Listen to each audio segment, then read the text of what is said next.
लोकसभा चुनाव को लेकर जहां राजनीतिक दलों ने कमर कस ली है, तो वहीं समाजवादी पार्टी ने भी तैयारियां तेज कर दी हैं। चुनावी रणनीति बनाने को लेकर लगातार बैठकों का दौर चल रहा है। इसी कड़ी में लखनऊ में पार्टी कार्यालय पर सपा महिला सभा की बैठक हुई है, जिसमें 2024 जीत का लक्ष्य तय किया गया। वहीं इस बैठक में सपा सुप्रीमो अखिलेश यादव और साथ ही सांसद डिंपल यादव और सपा महिला सभा के अध्यक्ष भी मौजूद रही हैं।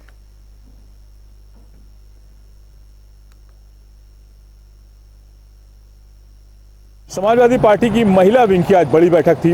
पार्टी कार्यालय पर अखिलेश यादव भी मौजूद रहे और इस बैठक में उन्होंने महिलाओं को संबोधित कर कहा कि समाजवादी पार्टी हमेशा से महिलाओं को सम्मान करती आई है, उन्हें हिस्सेदारी देती रही है, लेकिन भारतीय जनता पार्टी की सरकार में महिलाओं का शोषण हुआ है। कई ऐसे मामले हैं जहां पर महिलाओं पर अत्याचार हुआ है, चाहे वो कानपुर देहात का मामला हो या फिर संभल का मामला हो, जहां पर महिलाओं के साथ शोषण हुआ, उनके साथ बर्बरता की गई। फिलहाल उन्होंने राम मंदिर को लेकर भी कहा है कि राम मंदिर में भारतीय जनता पार्टी के न्योते पर नहीं, जब भगवान बुलाएंगे तब वो जाएंगे और राम मंदिर में राम के दर्शन भी करेंगे। इसके अलावा उन्होंने कहा कि जिस तरह से महिलाओं के साथ अपमान हुआ, महिला खिलाड़ियों के साथ अपमान हुआ और वहाँ पर उनको अवार्ड वापसी करनी पड़ रही है, तो भाजपा पर हमलावर होते हुए अखिलेश यादव नजर आए। और उन्होंने कहा कि जिस तरह से महिला सम्मान की बातें तो होती हैं, लेकिन महिला सम्मान भारतीय जनता पार्टी में नहीं, और यही जो प्रताड़ित लोग हैं, जब ये समाजवादी पार्टी को साथ आएंगे तब उनको सम्मान भी मिलेगा और जो जिस तरह से उनका शोषण हो रहा है उस पर रोक भी लगेगी। कैमरा पर्सन आशीष के साथ तौकीर किदवई, जनता टीवी लखनऊ। समाजवादी पार्टी नेता स्वामी प्रसाद मौर्य के बयान पर विवाद थमने का नाम नहीं ले रहा है। वहीं अब सपा सुप्रीमो की नसीहत के बाद स्वामी प्रसाद मौर्य ने यू टर्न लेते हुए नजर आ रहे हैं। मौर्य ने कहा कि हिंदू धर्म को लेकर जो उन्होंने बयान दिया था वो उनका व्यक्तिगत बयान है। जी ने जो भी कहा वो सही कहा। विचार तो व्यक्तिगत होते ही होते हैं, और आज जिस तरीके से देश बदहाली के दौर से गुजर रहा है, पूरे देश में नौजवान बेरोजगारी का दंश झेल रहा है, सरकारी नौकरियां गायब हो चुकी हैं, चाहे सामान्य वर्ग के लोग हों चाहे आरक्षित वर्ग के लोग हों, सभी को नौकरियों के आज लाले पड़ गए हैं। वहीं सनातन पर लगातार सपा नेता स्वामी प्रसाद मौर्य के विवादित बयानों को लेकर कैबिनेट मंत्री डॉक्टर संजय निषाद की प्रतिक्रिया भी सामने आई है। साथ ही उन्होंने कहा कि सपा मुखिया अखिलेश यादव को चाहिए कि ऐसे नेताओं को पार्टी से बाहर का रास्ता दिखाना चाहिए।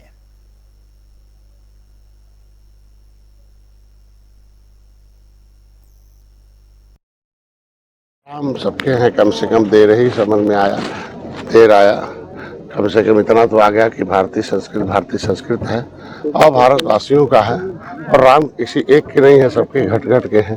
और यह उन परिस्थितियों में भारत जब मुगल और अंग्रेज इस देश पर राज किए थे, तब कम से कम त्रेता में हम निषादों के लिए तो और गर्व की बात है कि भगवान राम ने निषाद राज को गले लगाया था। निषाद राज ने सेना दिया, रावण राज खत्म। एक ही गुरुकुल में भगवान राम, वहाँ निषाद राज की मूर्ति बन रही है, और आज के दिन श्रृंगारपुर धाम में 56 फुट की मूर्ति है।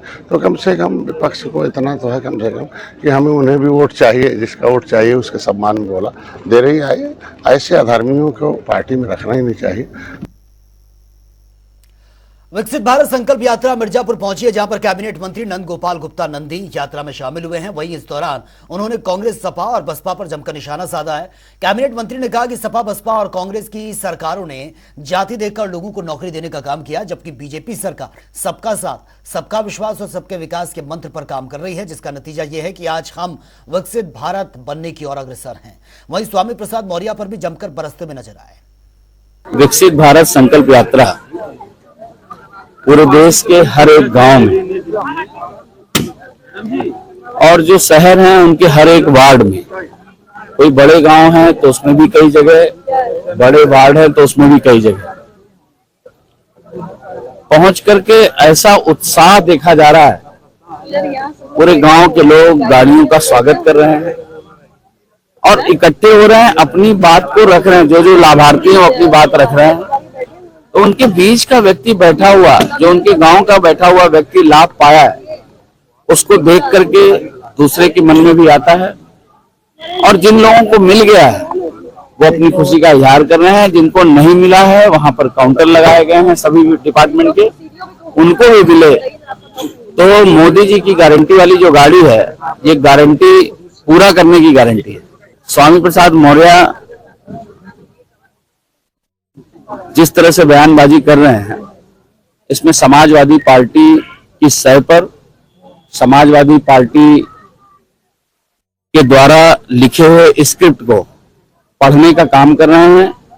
स्वामी प्रसाद चेहरा हैं, निश्चित रूप से सपा। और वहीं कांग्रेस की यूपी जोड़ो यात्रा आज रामपुर पहुंची है, जहां पर शहर के विभिन्न मार्गों से होते हुए कांग्रेस की यात्रा अंबेडकर पार्क पहुंची है, जिसमें पार्टी के सैकड़ों कार्यकर्ता भी मौजूद रहे। वहीं संगठन महामंत्री अनिल यादव ने बताया कि यूपी जोड़ो यात्रा जन जन तक प्रेम का संदेश पहुंचाने का काम कर रही है। उन्होंने कहा कांग्रेस ने यह संकल्प लिया कि बीजेपी को सत्ता से उखाड़ फेंकेंगे और पूरी तरह से बदल कर रखेंगे। प्रयागराज में दिन दहाड़े हुए उमेश पाल और 2 सरकारी गनर्स शूटआउट मामले में फरार 5 लाख के नामी शूटर्स अरमान की संपत्ति कुर्क की गई है। आरोपी अरमान सिविल लाइन इलाके में रहता था, जहां पर धूमनगंज पुलिस कोर्ट के आदेश पर ताला तोड़कर घर के अंदर एंटर हुई और साथ ही सामान को कुर्क कर सिविल लाइन थाने में सुपुर्द किया गया है। इस दौरान कुर्की का बैनर भी वहां पर लगाया गया है। आज ये कुर्की की कार्रवाई उमेश पाल हत्याकांड में वांछित आरोपी अरमान के विरुद्ध करी जा रही है। ये काफी टाइम से फरार चल रहा है और 5 लाख का इनामिया है। इसके खिलाफ माननीय न्यायालय से 83 CRPC का आदेश प्राप्त किया गया, जिसके तहत ये कुर्की की कार्रवाई करी जा रही है। संगम नगरी प्रयागराज में आज फिर उमेश पाल हत्याकांड मामले में एक बड़ी कार्रवाई देखने को मिली, जहां धूमनगंज पुलिस अब शूटर अरमान के घर पर पहुंची है और का इनामी ये अरमान है, जहां अरमान के घर पर आज कुर्की की कार्रवाई हो रही है। आपको हम दिखा रहे हैं, ये अरमान का घर है। अरमान बिहारी इसी घर में रहता था। यहाँ आप देख सकते हैं किस तरह से उसके इस झोपड़ी में भी ऐश और आसाइश के सामान हुआ करते थे। ये पूरा उसका घर है। आइए हम आपको दिखा रहे हैं, उसका पूरा किचन है और यहाँ पर ये अरमान के घर में सारे सामान हैं। आप देख सकते हैं ब्रांडेड कपड़े से लेकर सारी चीज़ें वो यूज़ करता था। भले ही झोपड़ी में रहता हो अरमान, मगर ये सारी चीज़ ब्रांडेड यूज़ करता था। और यहाँ पर ये उसका किचन। उसके बाद हम आपको उसके कमरे में लेके चलते हैं, यहाँ पर दिखाते हैं वहाँ पर भी किस तरह की व्यवस्थाएं हैं। और अरमान के घर में ये सारी व्यवस्थाएं थी और अरमान जहाँ फरार है और पुलिस को उसकी तलाश है। ऐसे में अब पुलिस ने 82 की कार्रवाई के बाद यहाँ पर 83 की कार्रवाई की है और कुर्की कर रही है और जब्तीकरण की कार्रवाई होगी। यहाँ पर पूरे अधिकारी भी मौजूद हैं। हम आपको दिखा रहे हैं, ये अरमान का घर है, जहाँ पर सारी ऐशो आसाइश के सामान है, चाहे वॉल पे LED हो, चाहे डिश हो। ये पूरी हाईटेक तरीके से झोपड़ी में रहने के बावजूद घर को बना रखा था। और आप देख सकते हैं उसके घर में यहाँ जब फरार हुआ तो किस तरह से वो सामान लेके यहाँ से गया होगा। सारे सामान खुले पड़े थे और जो व्यवस्थाएं थी, अरमान के बच्चे और उसकी फैमिली में और जो लोग भी थे, आप देख सकते हैं सारे सामान है।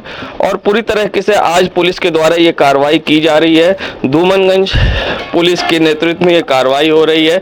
राजेश मौर्य यहाँ पहुंचे हैं और अपनी टीम के साथ, और आज ये पूरी कार्रवाई देखने को मिली है, जहां अरमान बिहारी के घर पर ये बड़ी कार्रवाई फिर से हुई है। जहां आखिरी बार गुड्डू मुस्लिम बमबाज के घर पर कार्रवाई हुई थी और जिसके बाद ये अरमान के घर पर हो रही है। और ऐसे में आगे शाइस्ता परवीन के घर पर भी ये कार्रवाई होनी है। जनता टीवी के लिए सैयद मोहम्मद आमिर, प्रयागराज। कानपुर में खुलेआम मरीजों की जान के साथ खिलवाड़ हो रहा है और उतना ही नहीं, छोटी मोटी बीमारी को भी गंभीर बताकर लाखों रुपए की चपत लगाई जा रही है। दरअसल ये पूरा मामला कानपुर के बिट्ठूर इलाके का है, जहां पर बिना लाइसेंस के खुलेआम अवैध तरीके से अस्पताल, नर्सिंग होम संचालित हो रहे हैं और जांच के नाम पर मरीजों को लूटने का काम हो रहा है।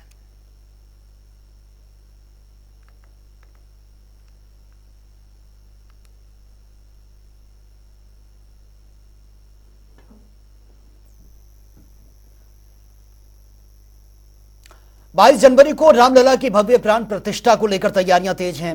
30 दिसंबर को प्रधानमंत्री नरेंद्र मोदी अयोध्या दौरे पर हैं, जिसे लेकर शहर को पूरी तरह से सजाया संवारा गया है। जनता टीवी की अब खास रिपोर्ट देखिए।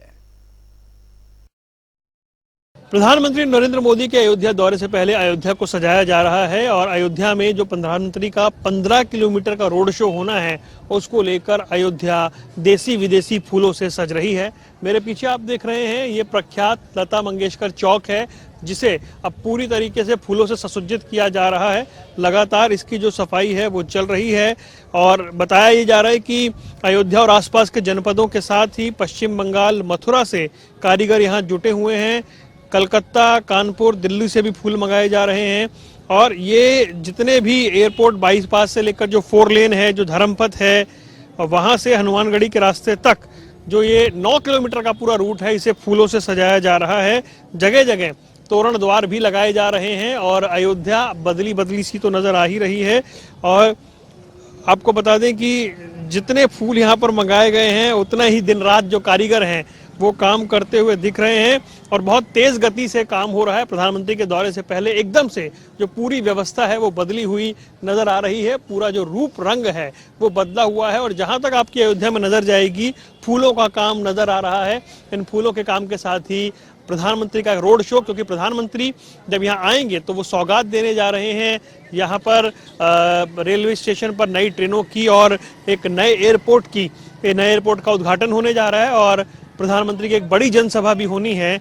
और फिर जो सबसे महत्वपूर्ण है, अयोध्या में प्रधानमंत्री का ये पहला बड़ा रोड शो, जिसको लेकर के प्रशासन ने बड़ी तैयारियां की हैं।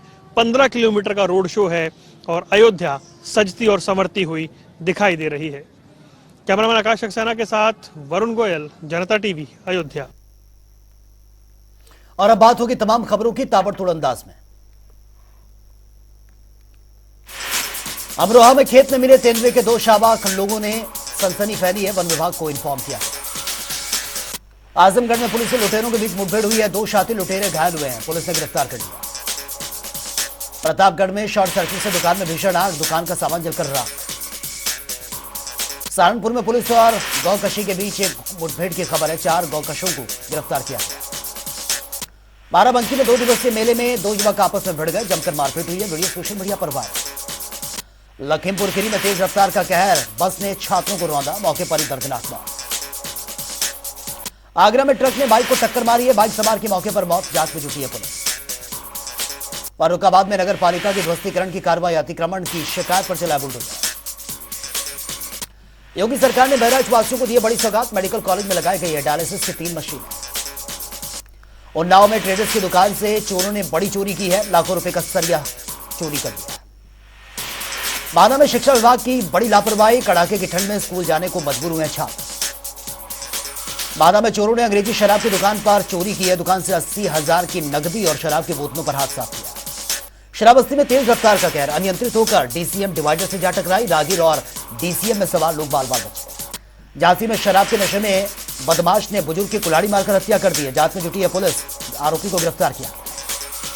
कन्नौज में एलएलबी छात्र ने ट्रेन के आगे कूदकर जान दे दी है, परिजनों का रो रो कर बुरा हाल, जांच में जुटी है पुलिस। अमेठी में चोरों ने उद्घाटन से पहले की दुकान में चोरी, लाखों का सामान पर हाथ साफ कर दिया।